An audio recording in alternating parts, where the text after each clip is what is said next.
Far from being a sleepy summer for the Biden family, the last few weeks have been perhaps the most consequential of his presidency. Why?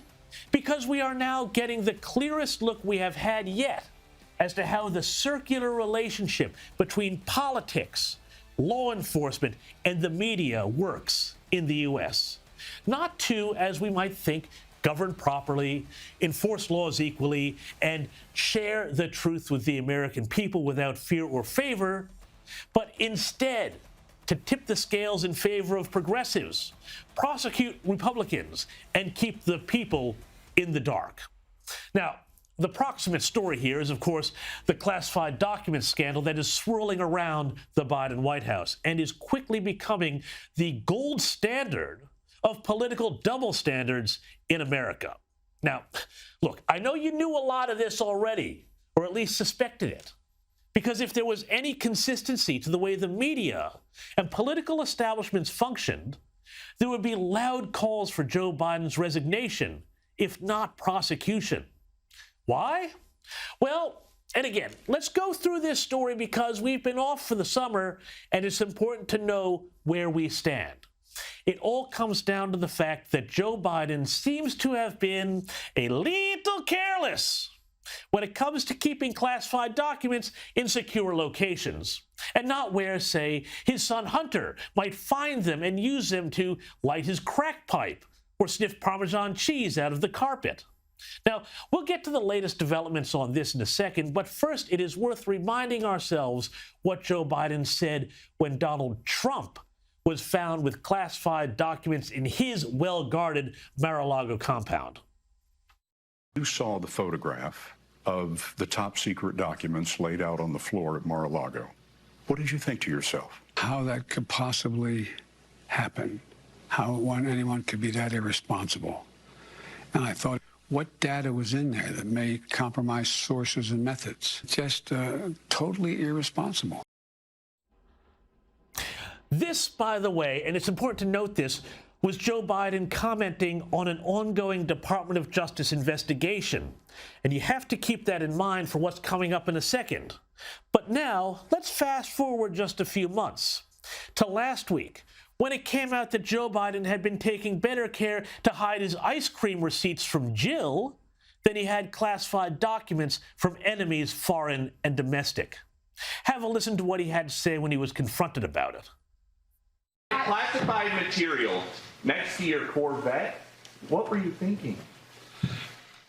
Let me, I'm going to get a chance to speak on all this, God willing, soon. But as I said earlier this week, people, and by the way, my Corvette's in a locked garage, okay? So it's not like you're sitting out in the street.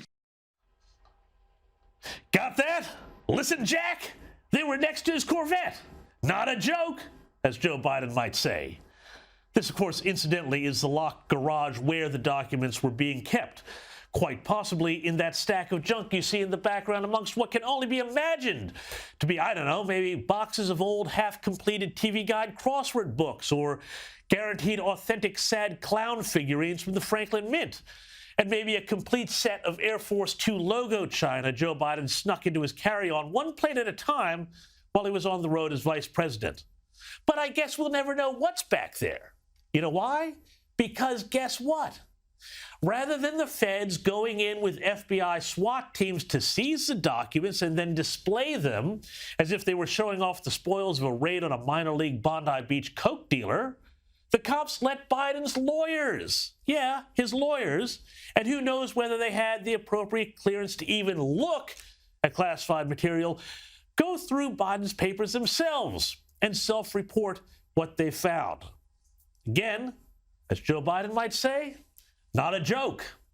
And it gets worse. The first tranche of classified documents were found at Joe Biden's vice presidential think tank. I know, try to control your laughter at that idea. But it is worth noting that since the Joe Biden Center for Outstanding Achievement in the Field of Excellence, or whatever it is called, opened, it has trousered more than $50 million in donations from communist China. But I'm sure they're just being generous and would ask for nothing in return.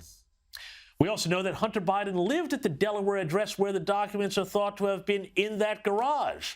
And according to one background check document, it said he paid $50,000 a month in rent to his dad for the privilege of staying there. Now, I don't know about you, but kind of wonder if that could have been some of the notorious 10% for the big guy we've heard so much about. Photos have also surfaced of Hunter Biden driving his dad's Corvette, suggesting he had access to that garage. And according to this report from Fox News, President Biden met with at least 14 of Hunter Biden's business associates while he was vice president in the Obama White House, associates from a variety of countries, including Ukraine, China, and Kazakhstan. Meanwhile, remember at the start of this, when I noted that Joe Biden was eager to hop into the ongoing investigation into Donald Trump's handling of classified documents? Well, now that the worm has turned, it's a different story. Here's White House spokesmuppet Karine Jean-Pierre.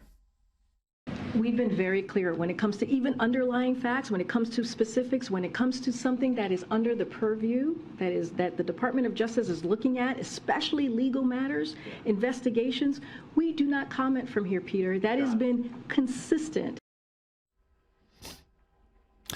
While I have strong suspicions that there are those within the Democrat camp who are pushing this story to get Biden to not run again in 2024, it is also clear that there are plenty in the swamp who are planning to do everything they can to minimize the damage from this, which is why it is important to drill down into what detail we have.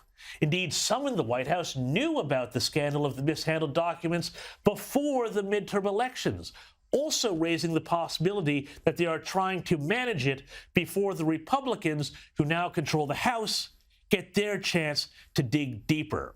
That is also likely the reason why Attorney General Merrick Garland, who signed off on the FBI raid on Trump, has appointed a special counsel to look at the handling of documents, to manage and minimize what could be a very murky and messy scandal that sheds more light on how the Biden family operates. But again, if there was any consistency here, there would be loud calls for Joe Biden's metaphorical head. Instead, though, we have people like Georgia Democrat Hank Johnson suggesting it's all a big conspiracy.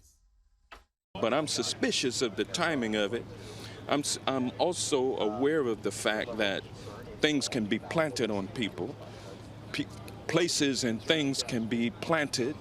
Things can be planted in places and then discovered conveniently. That may be what has occurred here. I'm not ruling that out. Now again, if a Republican suggested that about Trump, they'd be dismissed as a crazy conspiracy theory cultist who drank far too deeply of the Donald's Kool-Aid. But because it is Biden, well, it's a different story. So why is there such an effort to protect such a compromised president, one who is obviously losing control of his faculties?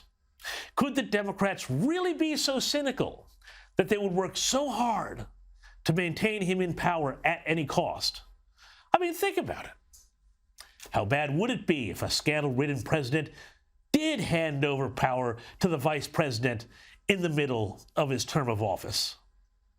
I think of this moment as a moment that is about great momentum, inspired by, yes, optimism, inspired by a crisis, no doubt, but inspired by also our collective ability to see what can be unburdened by what has been. Your guess is as good as mine, and come to think of it, looking at that, maybe the Democrats are doing us all a favor.